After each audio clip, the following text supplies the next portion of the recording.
Tamil cinema நேயர்களுக்கு வணக்கம். இன்னைக்கு மூவி ரிவ்யூவில் பார்க்க போகிற படம் பேச்சு. பாலசரவணன், காயத்ரி மற்றும் பல புதுமுகங்கள் நடித்து வெளிவந்திருக்க படம் தான் பேச்சு. இந்த படம் எப்படி இருக்குது, இந்த படத்தோட கதைக்களம் என்னன்னு பார்க்கலாம்.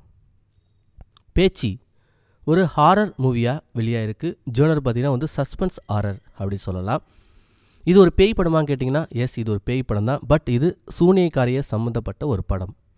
படத்தோட ஸ்டார்டிங்லேயே பார்த்தீங்கன்னா 2 கப்புள் காட்டுக்குள்ளே போகிறாங்க. அதாவது தடை செய்யப்பட்ட பகுதியை தாண்டி காட்டுக்குள்ளே போயிட்டுருக்காங்க. அங்கே கேம்ப் ஒன்று போடுறாங்க.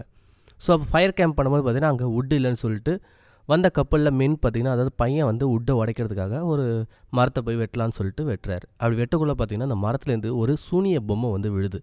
அப்போ தான் அவங்களுக்கு புரியுது, ஏதோ ஒரு விஷயத்தை நம்ம வெளியே கொண்டு வந்துட்டோமோ அப்படின்னு. அடுத்த செகண்டே 2 பேரையுமே அந்த பொம்மை உருமாறி சாவடிச்சிடுது. ஒரு சூனியக்காரி வெளியே வந்துட்டா. கட் பண்ணிங்கன்னா அதே காட்டுக்கு ஒரு 5 ஃப்ரெண்ட்ஸ் வராங்க. 2 பொண்ணுங்க 3 பசங்க.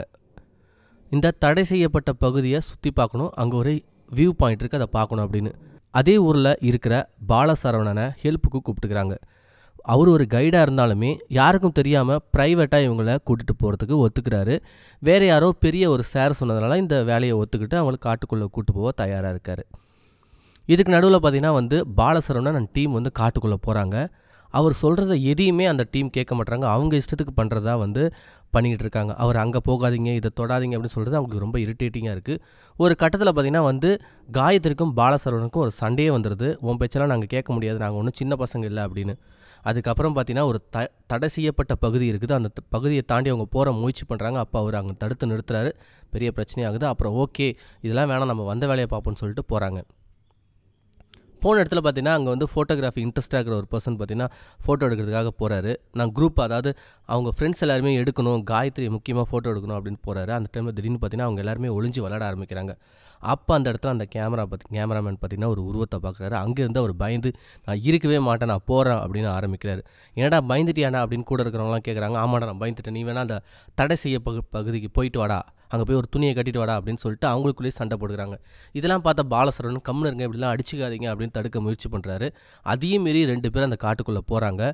ஒரு எரிஞ்சு போன ஒரு வீடை பார்க்குறாங்க. அதுதான் அந்த சூனியக்காரியோட வீடு.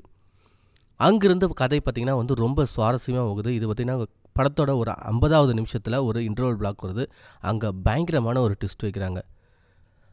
அந்த மரத்தில் துணி கட்ட போனவங்கள பாலசரவணனும் இந்த படத்தோட ஹீரோவும் தேடி போகிறாங்க. போய் பார்த்தீங்கன்னா அவங்க கத்திக்கிட்டு இருக்காங்க. திடீர்னு அந்த பக்கம் போனீங்கன்னா அவங்கள ப்ராங்க் பண்ணுறதா சொல்லி அவங்க 2 பேரையும் கூப்பிட்டு வராங்க. கூப்பிட்டு வரும்போது பார்த்திங்கன்னா பார்த்தா ஏற்கனவே அவங்க 2 பேரும் அந்த டீமை அடைஞ்சிட்டாங்க. அதாவது போனவங்க திருப்பி வந்துட்டாங்க. ஆனால் இவங்க போய் யாரை கூப்பிட்டு வந்தாங்க? அப்போ தான் ஒரு விஷயம் தெரிய வருது. அந்த பேச்சுன்ற சூனியக்காரி எந்த உருவம் வேணால் எடுப்பா, எப்படி வேணால் வருவா.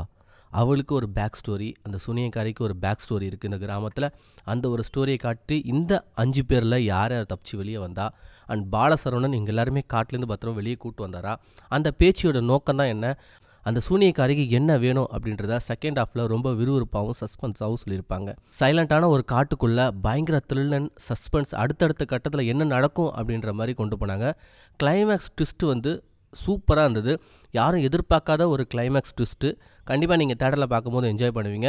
இந்த படம் பார்த்திங்கன்னா ஒரு ஏமாற்றத்தை அளிக்காது. நீங்கள் போனீங்கன்னா அந்த 2 ஹவர்ஸ் ரொம்ப த்ரில் அண்ட் சஸ்பென்ஸாக கதையை கொண்டு போயிருப்பாங்க. படத்தோட ஃபஸ்ட்டு ½ அன் ஹவர் கொஞ்சம் லேக் அடித்தாலுமே அதுக்கப்புறம் கதையை ஆரம்பித்ததுக்கப்புறம் ரொம்ப சூப்பராக இருக்குது. இதில் பாலசரவணன் ஆக்டிங் வேறு லெவல். சொல்லவே வேணாம், மனுஷன் எந்த ரோல் கொடுத்தாலும் நடிப்பார் அப்படின்னு ப்ரூவ் பண்ணிட்டார். ஒரு போலீஸ் ஸ்டேஷனில் ஒரு கான்ஸ்டபிளாக இருக்கட்டும், இல்லை ஒரு காலேஜ் ஸ்டூடெண்ட்டாக இருக்கட்டும், இப்போ பார்த்திங்கன்னா ஒரு கிராமத்தில் ஒரு சின்ன பொண்ணு, ஒரு அப்பாவாக தன்னோட பாசத்தை காட்டுறதும் சரி, எந்த கேரக்டர் கொடுத்தாலும் நான் பட்டைய கலப்பேன் அப்படின்னு பாலசரவணன் ப்ரூவ் பண்ணியிருக்காரு. காயத்ரின்னு சொல்லவே வேணாம், ஆஸ் யூஷுவல் அவங்களோட நடிப்பில் நல்லாவே பண்ணியிருக்காங்க. ஒரு 5 ஃப்ரெண்ட்ஸில் ஒரு ஃப்ரெண்ட்ஸாக வராங்க. என்னடா காயத்ரி இப்படி ஒரு சாதாரண ஒரு ரோலை பிக் பண்ணிட்டாங்களோ அப்படின்னு நம்ம தோன்றப்ப, இல்லை அவங்களுக்கு ஒரு முக்கியமான கதாபாத்திரம் இந்த படத்தில் இருக்குன்னு அப்படின்னு இந்த படத்தோட முடிவில் உங்களுக்கு தெரியும். கண்டிப்பாக பார்க்க வேண்டிய படம் தான். நமது தமிழ் சினிமா சேனல் வழங்கும் மதிப்பெண் 5க்கு 4. மீண்டும் அடுத்த ஒரு வீடியோவில் சந்திக்கலாம். நன்றி, வணக்கம்.